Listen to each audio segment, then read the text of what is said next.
Bon, premièrement, tous ces changements-là, lequel est le plus significatif et lequel a suscité le plus de débats? Ben, je sais pas lequel, mais moi, la façon que je vois tout ça, probablement celui-là de la ligne de 55 dans mon cas, moi. Parce que pour moi, les poteaux, je l'ai jamais comprise. Pourquoi ils sont placés sur les lignes de but. Parce que même concernant la sécurité des joueurs, on a vu des collisions avec ces poteaux-là, puis des lignes défensifs qui sont en reculant, qui sont en couverture, qui frappent le poteau. On a vu Rambo au tout début de l'année qui a frappé le poteau, puis comme ancien coordinateur à l'attaque, je peux te dire que quand on a des concepts près de la ligne des buts, la ligne de 4, 5, 6, 10, mais on essaie d'éviter cette partie-là. Je me rappelle encore Cody Fajardo, une finale de division, ça fait plusieurs années, une passe de toucher presque automatique. Il y avait un receveur au fond du terrain, puis ça a frappé le poteau. Alors, j'ai jamais compris les poteaux, l'aspect poteau. Alors, pour moi, ça, j'étais content avec cette décision-là de le bouger. Puis le point, j'étais tout à fait d'accord parce que c'était une question de temps avant une équipe gagne une Coupe Grey avec une tentative de placement ratée, puis mais ça traverse la zone des buts puis tu gagnes un championnat. Mais la ligne de 55, je pense, ça m'a fait penser là. J'ai réfléchi pendant une période de temps comment ça pouvait affecter notre jeu. Le reste, écoute, il n'y a pas grand-chose qui a changé. C'est 3 essais, c'est 12 joueurs. Il y a de la motion qui est encore en place, puis la largeur du terrain n'a pas changé, qui est très important. Mais je dirais la ligne de 55 m'a fait travailler un petit peu le cerveau, là. Pourquoi? Ah, parce que c'est unique. C'est unique. C'est canadien. C'est canadien, puis je sais pas si je me suis tellement habitué d'avoir la ligne de 55 parce que là la question c'est que OK, il y a un placement, alright, un placement réussi ou raté, mais on amène le ballon où là? La ligne de 40?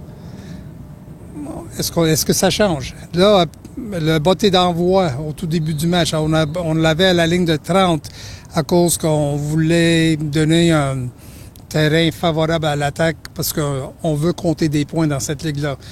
Là, avec le fait que la ligne de 55 est non existante, est-ce qu'on botte de la ligne de 30? Alors, c'est toutes des questions que je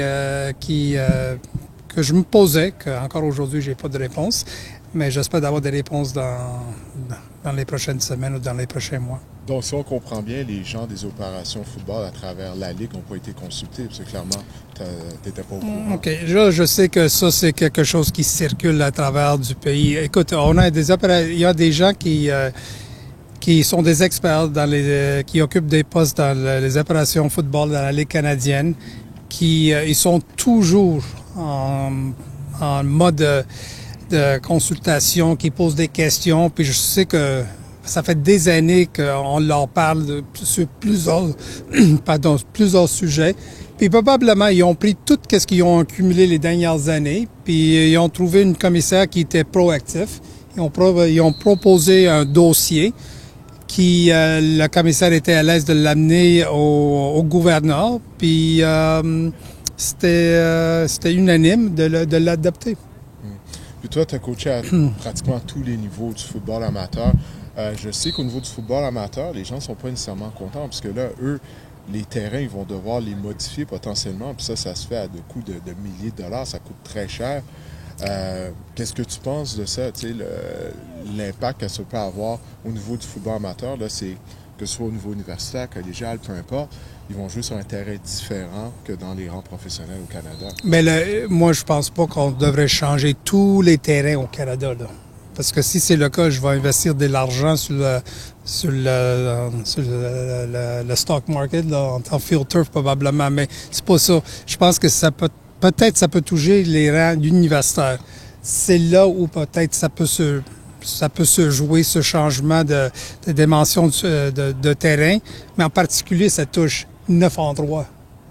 All right? Alors, si tu regardes, on joue du football à 4 essais au Québec encore. Que ce soit au scolaire, que ce soit même peut-être le civil un petit peu. Quand je regarde du football collégial, mais il n'y a pas de verge.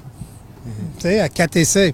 Tu sais, alors, il y a des règlements qui sont un petit peu différents. À l'université, hey, pas dans le bois de la ligne de 45. Tu sais, le point après le toucher, ça se fait comme ça s'est toujours fait.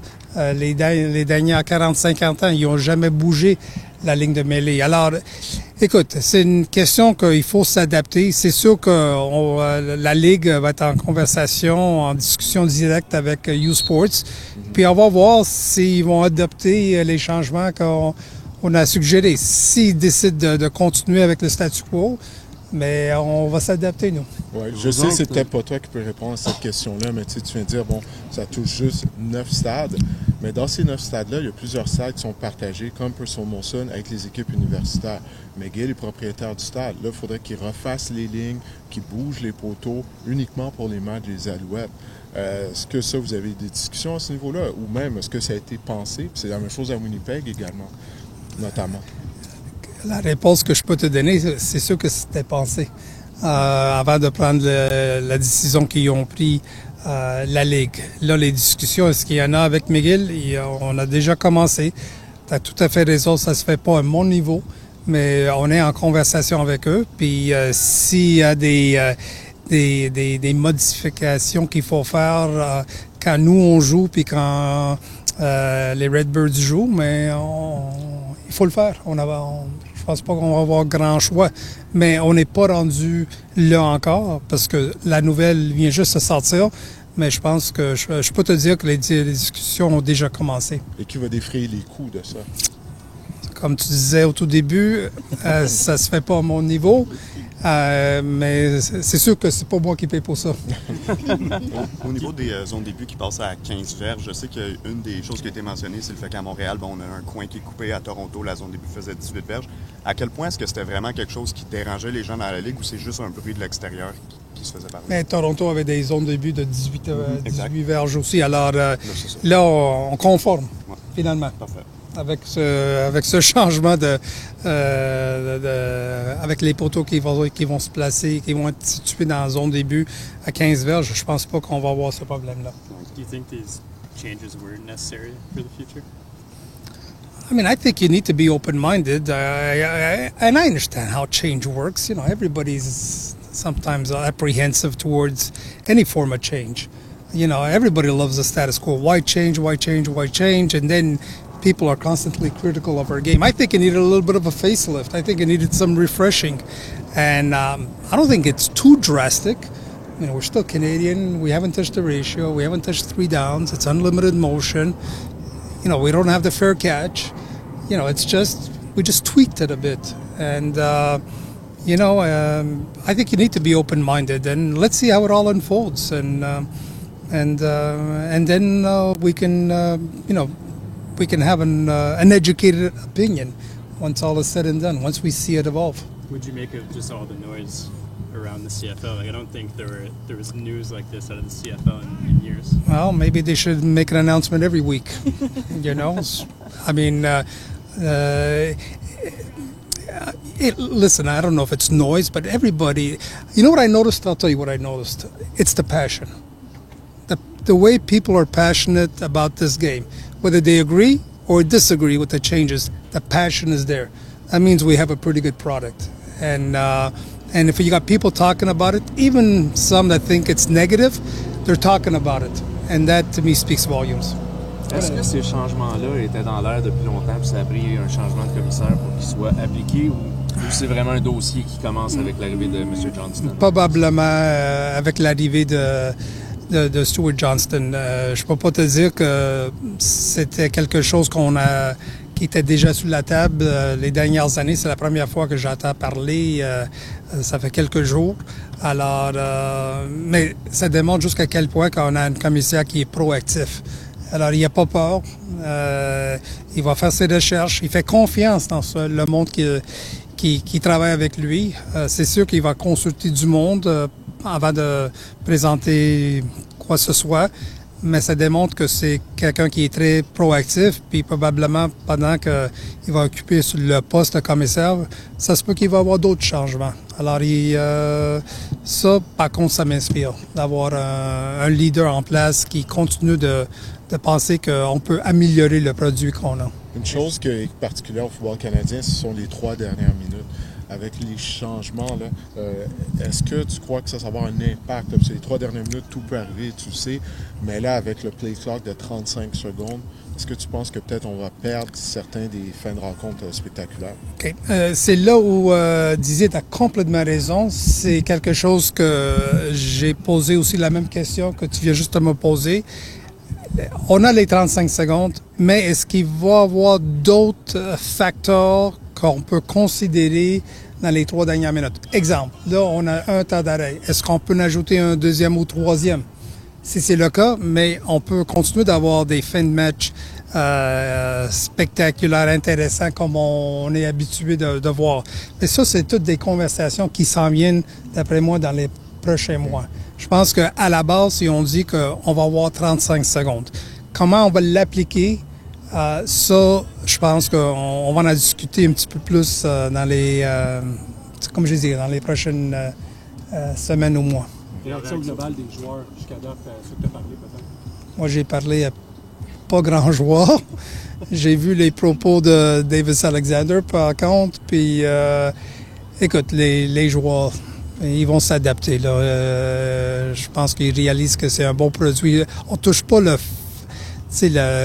anglais, on appelle ça le fabric de la Ligue canadienne. On est en train de modifier quelques règles, mais à la base, ça va être un jeu spectaculaire comme ça a été depuis une période de temps. Le timing de l'annonce, on est en fin de saison. Ouais. Généralement, quand tu regardes les autres ligues, les changements majeurs de règlement, ça se fait durant la saison morte. Là, ça arrive de nulle part, là, carrément. Là.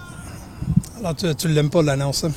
Je pose la question, qu'est-ce que toi, tu en penses du timing? Non, mais moi, je le vois un petit peu différent. Je comprends ce que tu veux dire, mais avec ce genre de changement, quand on parle de terrain, puis on parle de poteau, puis on parle de peut-être de négocier avec U-Sports, tout le temps qu'on a pour le faire, on va le prendre. Ça veut dire que là, on a 1 an puis quelques mois. Alors, pour moi, je préfère de le regarder de cette façon-là parce qu'on a besoin de ce temps-là, de s'asseoir, d'en discuter en détail puis d'arriver à une conclusion. Comment est-ce que vous avez appris la nouvelle et est-ce que vous auriez dû être consulté avec ces changements-là? Comment je l'ai appris? Ouais. On avait une appel avec sur le Management Council que je siège sur ce comité-là. Alors, je l'ai appris il y a quelques jours avant. On a discuté en détail les changements. Tout le monde avait une opinion autour de la table. On l'a partagé. Puis, mais le commissaire avait un mandat très fort des gouverneurs de bouger avec ce projet-là. Alors, on est tombé dans les petits détails. Puis on a discuté un petit peu, on a partagé notre opinion, puis le commissaire l'a exécuté lundi. Est-ce que vous avez été consulté dans ces changements? À quelques jours avant, concernant les détails. Puis concernant les plans de tous ces changements-là, puis ils nous ont demandé notre opinion. Mais je répète, ça fait plusieurs années que les opérations de football de la Ligue canadienne étaient déjà au travail concernant des changements. Alors, on a partagé nos opinions, dans mon cas, les 4 ou 5 dernières années depuis que je suis de retour dans la Ligue canadienne. Alors, ils ont accumulé toute cette information-là avec tous les DG, tous les présidents, les entraîneurs, puis là, ils ont présenté un projet au commissaire.